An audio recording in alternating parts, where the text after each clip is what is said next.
Hello, नमस्कार. कसे आहात तुम्ही सर्व? मस्त आहात ना? मस्तच राहा. सर्वांना सर्वप्रथम श्री स्वामी समर्थ. मी मितेश तुम्हा सर्वांचं स्वागत करतो माझ्या आणखीन एका नवीन व्हिडिओमध्ये. तर पुन्हा एकदा आपल्या व्हिडिओमध्ये गॅप पडला होता. गेले 3 दिवस आपले व्हिडिओ झाले नव्हते आणि त्याच्यामध्ये सुद्धा कमेंट्स यायला सुरुवात झाली होती, की दादा व्हिडिओ नाही आला. कंटिन्युअसली व्हिडिओजमध्ये आज व्हिडिओ येणार होता, आज तू नाही टाकलास व्हिडिओ वगैरे.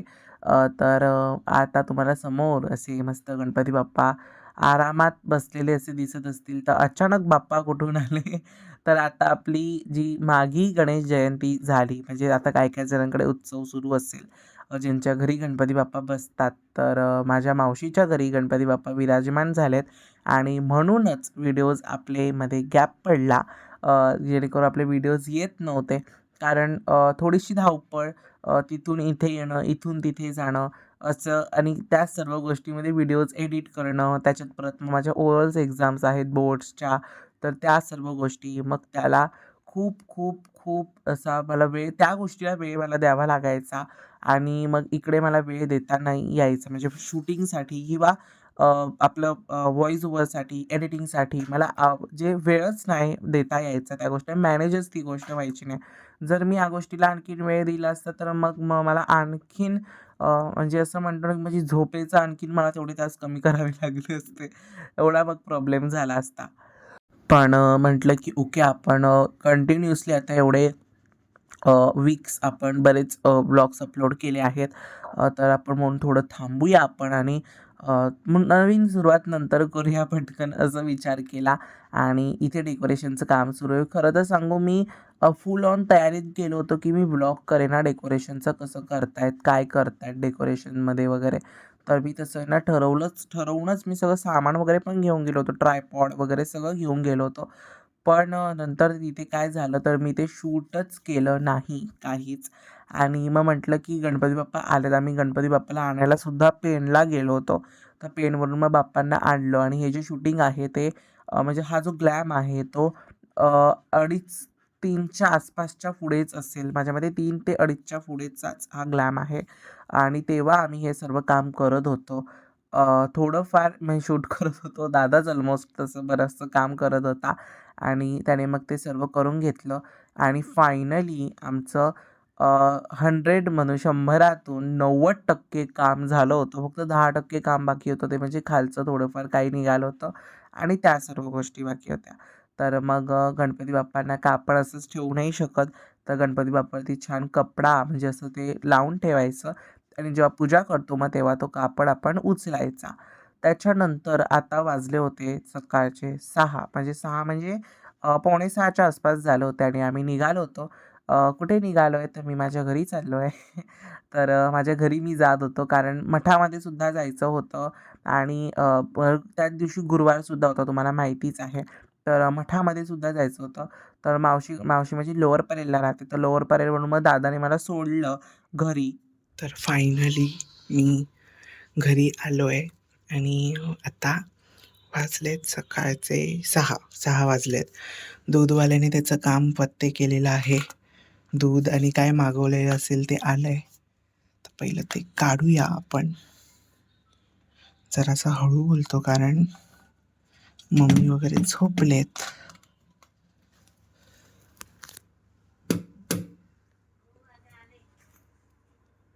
चला तुम्हाला समोर A44 ही बस दिसते. ओके, BSTची आपली. मी जिथे राहतो तिकडे ही जाते, त्याच्या जवळपासच्या एरियामध्ये जाते. ओके, प्रॉपर नाही. आणि आम्ही मावशीकडे आलो होतो. तर मी म्हटलं की ओके कॅब बुक करूया आपण घरी जाऊन पटकन जाऊ. पण आम्हाला एकही टॅक्सी कुठे मिळत नव्हती आणि काहीच नव्हतं. आणि जेवढ्यात आमची कॅब बुक झाली, थोडंसं मिसअंडरस्टँडिंग झालं आणि ते दुसरीकडे गेले आणि कॅब बुकच होती. आणि हे A44 तुम्हाला बस नंबर दिसते, ती बस सुद्धा मिळाली. आणि आमची मम्मी, तिला एवढं दुःख झालं की समोर जर आपलं 10 रुपये 20 रुपयात काम होत आहे तर आम्ही इथे एवढे पैसे का घालतोय. आणि त्या बसमध्ये ऑलरेडी जागाच नाही, ती कुठे बसणार, काय करणार, त्याच्यात ती उभा राहून प्रवास करणार, प्लस आता ट्रॅफिक्स आहेत, तरी तिला बसनेच जायचं होतं. उगाच बसने. आता हसून दाखवू नको, जे बोलत होतीस रामायण ते बोलून दाखव.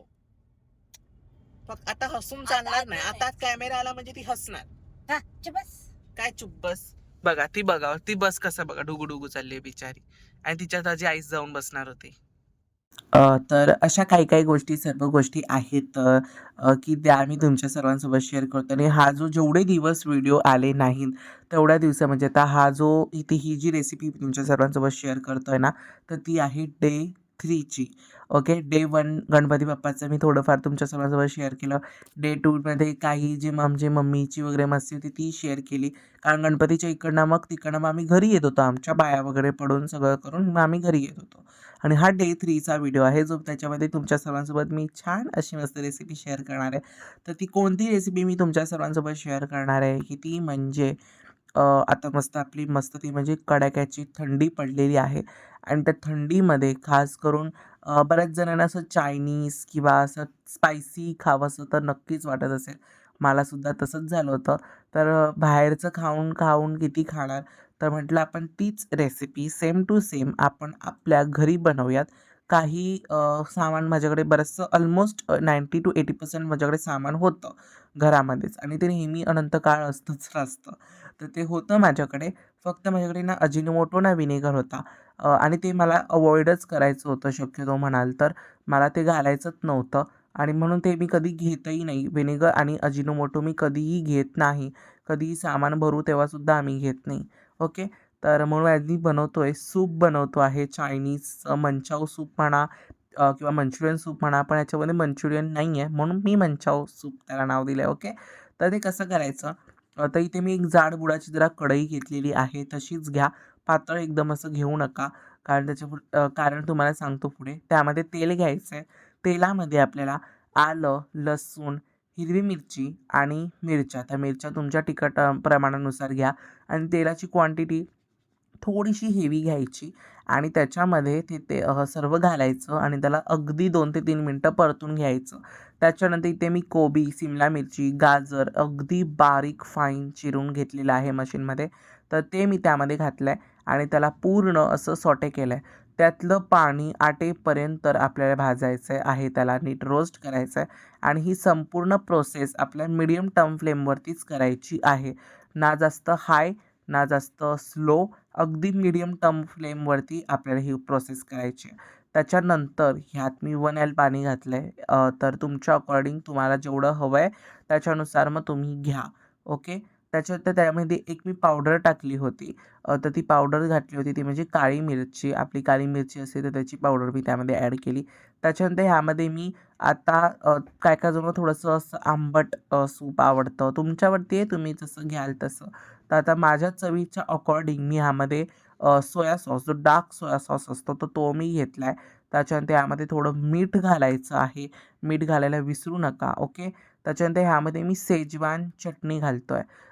आता बऱ्याच जणांकडे शेजवान चटणी अवेलेबल नसेल, तर जेव्हा तुमच्याकडे शेजवान चटणी अवेलेबल नसते, तर तुम्ही ह्यामध्ये आपला सोया सॉस असतो, सोया सॉस तर आपण घालतोच आहे, पण रेड चिली सॉस जो डार्क रेड चिली सॉस असतो, तर तो तुम्हाला घालायचा आहे.